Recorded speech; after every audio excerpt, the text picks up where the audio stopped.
Hello and good afternoon dear student. कैसे हैं आप सब? उम्मीद करता हूं कि आप लोग एकदम मस्त और स्वस्थ होंगे। आज हम लोग एक पुराने टॉपिक पे डिस्कस करने वाले हैं जो हमें स्टार्ट में पढ़ना चाहिए था।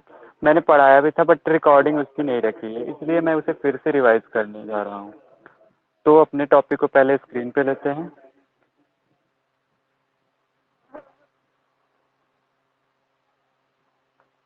ओके, तो क्या मेरी स्क्रीन आपको शो हो रही है? If yes, hand raise.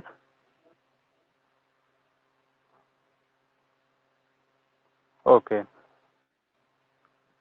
तो आज का हमारा टॉपिक है इंग्लिश ग्रामर। क्या वैसे भी हम क्या सब्जेक्ट पढ़ रहे हैं? इंग्लिश ग्रामर का सब्जेक्ट कंटिन्यू कर रहे हैं, पढ़ाई कर रहे हैं उसकी कि इंग्लिश ग्रामर में क्या है, कैसे है, क्यों है, हर चीज़ें उसके बारे में डिस्कस करेंगे। ठीक, तो इंग्लिश ग्रामर पढ़ने से पहले हमें एक चीज़ जाननी होगी कि इंग्लिश है क्या। इंग्लिश है क्या, व्हाट इज इंग्लिश, वही हम जानने वाले हैं। तो English is an international language. English क्या है? एक इंटरनेशनल लैंग्वेज है। कैसी लैंग्वेज है? इंटरनेशनल। इंटरनेशनल मतलब अंतर्राष्ट्रीय स्तर पे, हर जगह। अंतर्राष्ट्रीय स्तर मतलब हर जगह बोली जाने वाली लैंग्वेज, यानी कि वर्ल्ड के किसी भी कोने में बोली जाने वाली लैंग्वेज क्या है? इंग्लिश। इंग्लिश को इंटरनेशनल लैंग्वेज का दर्जा दिया गया है। ठीक, अब इसकी दूसरी डेफिनेशन ये बनती है कि English is the mother tongue of England. England की जो मातृभाषा है उसे इंग्लिश बोलते हैं। इंग्लैंड की मातृभाषा यानी कि इंग्लैंड में बोली जाने वाली भाषा, कॉमनली जो लैंग्वेज बोली जाती है इंग्लैंड में, उसे हम इंग्लिश बोलते हैं। ठीक, जैसे कि हमारे इंडिया की मदर टंग क्या है? हिंदी। हिंदी जो हर कोई बोलता है, इसलिए उसी तरह इंग्लैंड की भी मातृभाषा क्या है? इंग्लिश है। तो इंग्लिश के अबाउट हम जान चुके। अब जानते हैं ग्रामर। ग्रामर क्या है? ग्रामर क्या है? तो grammar is a language system. Grammar is a language system. अब ये क्या है, कैसे है, क्यों है, पहले इसको हम जानने से पहले हम हिंदी में समझ लेते हैं कि हिंदी में इसकी डेफिनेशन क्या होती है। ग्रामर, ग्रामर का हिंदी सेंस होता है व्याकरण। क्या होता है? व्याकरण। अगर हम इसकी हिंदी में डेफिनेशन बताए तो इसकी हिंदी में डेफिनेशन होती है भाषा का वह माध्यम जिसकी सहायता से हम बोलना, लिखना, पढ़ना, सीखना, हर चीजें जानते हैं, लैंग्वेज के बारे में हर चीजें जानते हैं, उसे हम क्या बोलते हैं? ग्रामर। क्या? ग्रामर। लैंग्वेज का वह सिस्टम जिसके थ्रू हम बोलना, लिखना, पढ़ना, सीखना, हर चीजें जानते हैं लैंग्वेज के अबाउट, उसे हम ग्रामर बोलते हैं। इसीलिए इसको हम इंग्लिश में शॉर्टलाइज करके इसकी डेफिनेशन बनाते हैं। Grammar is a language system. क्या है? Grammar is a language system, जिसके लैंग्वेज का सिस्टम यानी कि लैंग्वेज को बोलने, पढ़ने, लिखने, समझने, सीखने का जो सिस्टम है उसे हम ग्रामर बोलते हैं। तो दिस डेफिनेशन शॉर्टलाइज करके छोटी कर दी गई। Grammar is a language system. क्या है? लैंग्वेज का सिस्टम। ठीक, अब सेकंड चीज इसमें निकल के आती है कि लैंग्वेज है क्या। What is language? लैंग्वेज क्या है उसको भी जानना जरूरी है।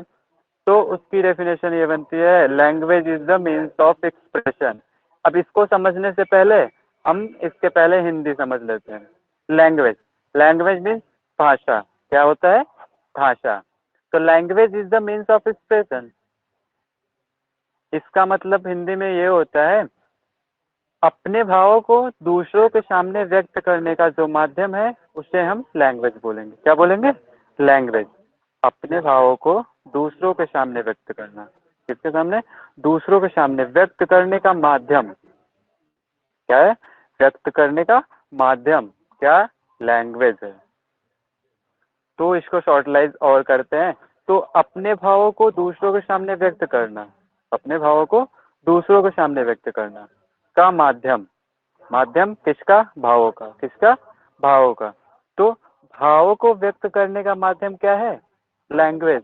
अब हम एक दूसरे से ही दूसरे के सामने ही व्यक्त करेंगे, इसलिए language is the means of expression. Language क्या है? भावों को व्यक्त करने का माध्यम, भावों का माध्यम, जिसके थ्रू हम एक दूसरे के बारे में जानते हैं, एक दूसरे से बातें करते हैं। ठीक, तो ये लैंग्वेज की डेफिनेशन हो गई। इसके बाद एक अगली चीज क्या आती है? अब इंग्लिश ग्रामर को हम पूरी तरह डिफाइन करते हैं कि इंग्लिश ग्रामर है क्या। जो हम पढ़ने वाले हैं, जो हम पढ़ने वाले हैं वो है क्या। तो उसको समझने से पहले ये समझ लेते हैं ग्रामर क्या है। ग्रामर हमने पढ़ा था, grammar is the language system. Grammar क्या है? लैंग्वेज सिस्टम है। उसी प्रकार इंग्लिश ग्रामर जब पूछ रहा है तो उसको ऐड कर दो इंग्लिश को। तो इंग्लिश ग्रामर का जो लैंग्वेज का सिस्टम जो है उसे हम इंग्लिश ग्रामर बोलते हैं। क्या बोलते हैं? English grammar. इंग्लिश लैंग्वेज का सिस्टम इंग्लिश ग्रामर कहलाएगा। हिंदी लैंग्वेज का सिस्टम हिंदी ग्रामर कहलाएगा। ठीक, तो इंग्लिश ग्रामर की डेफिनेशन क्या हुई? English grammar is the system of English language. क्या है? इंग्लिश लैंग्वेज का सिस्टम, जिससे हम इंग्लिश भाषा को बोलना, पढ़ना, लिखना, सीखना, हर चीज उसके अबाउट जान लेते हैं, उसे हम इंग्लिश ग्रामर बोलते हैं। ओके, तो अगली टॉपिक हमारा आता है डिवीजन ऑफ इंग्लिश ग्रामर। अब इंग्लिश ग्रामर इतना बड़ा है कि हम उसे छोटे छोटे पार्ट्स में डिवाइड करके पढ़ेंगे। क्या करेंगे? छोटे छोटे पार्ट्स में डिवाइड करके पढ़ेंगे, जिससे हमें आसानी हो उसे पढ़ने में, बोलने में। ठीक, तो इसलिए हम इसको पार्ट्स में डिवाइड करके पढ़ेंगे। तो कॉमनली इसको जो ग्रामर व्याकरणकारी हैं वो उन्होंने इंग्लिश ग्रामर को 5 पार्ट्स में डिवाइड किया, 5 डिवीजन किए हैं इंग्लिश ग्रामर के। कितने डिवीजन किए हैं? 5। अब उनके डिवीजन को देखते हैं कौन कौन से डिवीजन है। पहला उनका डिवीजन है ऑर्थोग्राफी, दूसरा है इटिमोलॉजी, तीसरा है सिंटैक्स, चौथा है पंक्चुएशन, और लास्ट आता है प्रोसोडी। ठीक, अब इनके हिंदी सेंस को समझते हैं। ऑर्थोग्राफी मीन्स होता है वर्ण विचार, इटिमोलॉजी मीन्स होता है शब्द विचार, और सिंटैक्स मीन्स होता है वाक्य विचार, पंक्चुएशन मीन्स होता है मार्क्स का यूज, यानी कि पंक्चुएट करना, वाक्य में सही मार्क्स का यूज करना। प्रोसोडी का मीन्स होता है छंद शास्त्र। अब इनको हम बारी बारी करके एक एक करके इनकी डेफिनेशन को समझते हैं और आगे जानते हैं। पहला हमारा आता है ऑर्थोग्राफी। ऑर्थोग्राफी का हमने क्या सेंस निकाला? वर्ण विचार। क्या निकाला? वर्ण विचार। अब वर्ण विचार क्या है इसे समझते हैं। In which part we learn about letters and formation of word, यानी कि definition of word is called orthography. English grammar का वह पार्ट जिसमें हम लेटर्स के अबाउट और वर्ड की डेफिनेशन और फॉर्मेशन के अबाउट पढ़ते हैं, उसे हम ऑर्थोग्राफी बोलते हैं। क्या बोलते हैं? वर्ण विचार। अब वर्ण विचार से सिंपल से वर्ड क्या निकल के आता है कि वर्ड के बारे में पढ़ा जाएगा। इसी से निकाल सेंस, ऑर्थोग्राफी के सेंस से ही हम पता लगा सकते हैं कि इसकी डेफिनेशन क्या होगी। तो जिसमें हम वर्ड्स के अबाउट पढ़ते हैं, जिसमें हम लेटर्स के अबाउट पढ़ते हैं, उसे हम ऑर्थोग्राफी पार्ट बोलते हैं। In which part we learn about letters, जिस पार्ट में हम लेटर्स के अबाउट पढ़ते हैं, एंड फॉर्मेशन ऑफ वर्ड, और वर्ड के फॉर्मेशन यानी कि डेफिनेशन और फॉर्मेशन दोनों, इज कॉल्ड ऑर्थोग्राफी। इसे हम ऑर्थोग्राफी बोलते हैं। ओके, तो अगला आता है एटिमोलॉजी। क्या आता है? एटिमोलॉजी। अब ये क्या है? एटिमोलॉजी का आंसर क्या निकाले थे? शब्द विचार। क्या निकाले थे? शब्द विचार। तो उसे हम डेफिनेशन बना सकते हैं जिस पार्ट में हम शब्दों के अबाउट पढ़ते हैं, किसके अबाउट? वर्ड्स के अबाउट पढ़ते हैं, उसे हम एटिमोलॉजी बोलते हैं। तो इसकी डेफिनेशन देख लेते हैं पहले। In which part we learn about different types of word is called etymology. अब हमने वर्ड की डेफिनेशन तो ऑर्थोग्राफी पार्ट में ही पढ़ ली थी।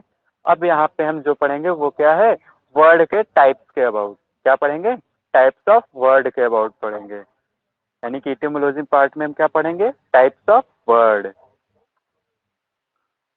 ओके, तो अगला हेडिंग हमारा आता है सिंटैक्स। अगला डिवीजन क्या है? Syntax.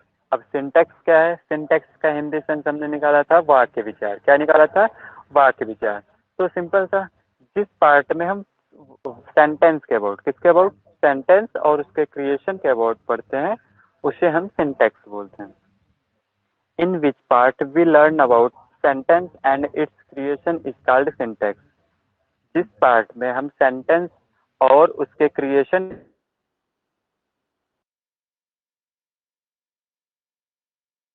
Hold on, students. Just a moment.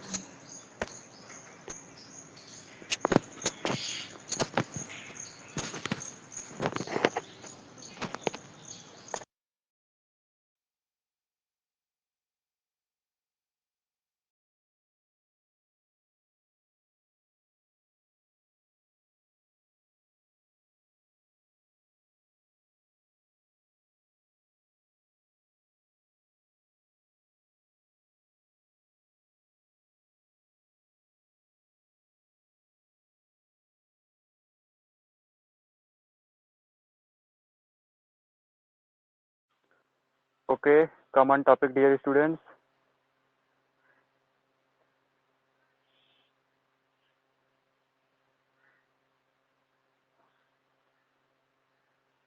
Syntax क्या है? सिंटैक्स जिस पार्ट में हम सेंटेंस के क्रिएशन और सेंटेंस की डेफिनेशन के अबाउट पढ़ते हैं, उसे हम क्या बोलेंगे? सिंटैक्स बोलेंगे।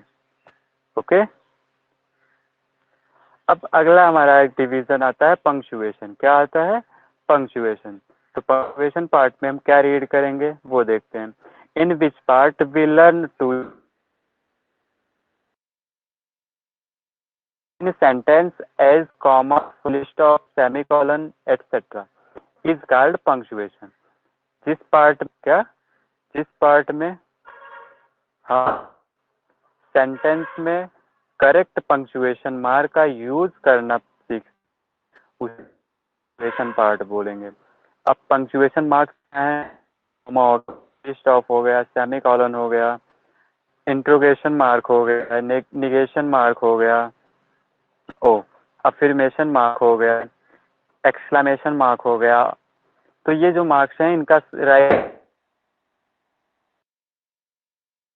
ओके। तो अगला टॉपिक हमारा आता है प्रोसीडी। अगला डिवीजन क्या है? प्रोसीडी। अब इस पार्ट में हम क्या रीड करेंगे? In which we learn to speak and learn English and different types of words. जिस पार्ट में हम इंग्लिश को बोलना और सीखना समझते हैं, उसे हम प्रोसीडी बोलेंगे। या फिर डिफरेंट टाइप ऑफ वर्ड्स, और विभिन्न प्रकार के वर्ड्स के अबाउट पढ़ते हैं, उसे हम क्या बोलेंगे? प्रोसीडी पार्ट। ठीक, ये वाला पार्ट तक। और अब इनको हम एक तरफ से पार्ट में क्या रीड करेंगे, किस पार्ट में हम क्या रीड करेंगे, इंग्लिश को कवर किया जा सके, कि पूरी इंग्लिश को कवर किया जा सके। तो पहला पार्ट आता है ऑर्थोग्राफी, जिसका सेंस होता है वर्ड विचार। इस पार्ट में हम वर्ड के अबाउट पढ़ेंगे, यानी कि लेटर्स के अबाउट पढ़ेंगे। दूसरा आता है एटिमोलॉजी। एटिमोलॉजी का सेंस होता है शब्द विचार, जिसमें हम शब्दों के अबाउट पढ़ेंगे, यानी कि वर्ड्स के अबाउट पढ़ेंगे।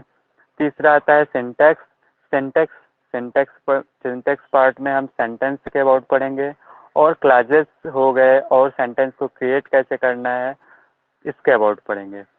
अब चौथा पार्ट आता है पंक्चुएशन। तो पंक्चुएशन में हम करेक्ट पंक्चुएशन मार्क का यूज करना पड़ेंगे। लास्ट पार्ट आता है प्रोसीडी। प्रोसीडी पार्ट में हम क्या करेंगे? इंग्लिश को बोलना, लिखना, सीखेंगे, और विभिन्न टाइप के जो वर्ड्स होते हैं उनको रीड करेंगे। ठीक, तो ये अब लास्ट का जो हमारा है, this is something about English grammar. ये कुछ इंग्लिश ग्रामर के अबाउट में था, जो बेसिक है इनका। Now we will learn about these in detail further. अब हम जो पढ़ेंगे वो इसके बाद इनको डिटेल में पढ़ेंगे। जैसे ऑर्थोग्राफी पार्ट को डिटेल में पढ़ेंगे, एटिमोलॉजी पार्ट डिटेल में पढ़ेंगे, उसके बाद सिंटैक्स पार्ट को, यानी कि एक एक करके हम में कवर करेंगे। ठीक है, ओके। तो आज का पार्ट हमारा यहीं तक, अगला पार्ट हमारा अगले सेशन में। सो बाय बाय, टेक केयर।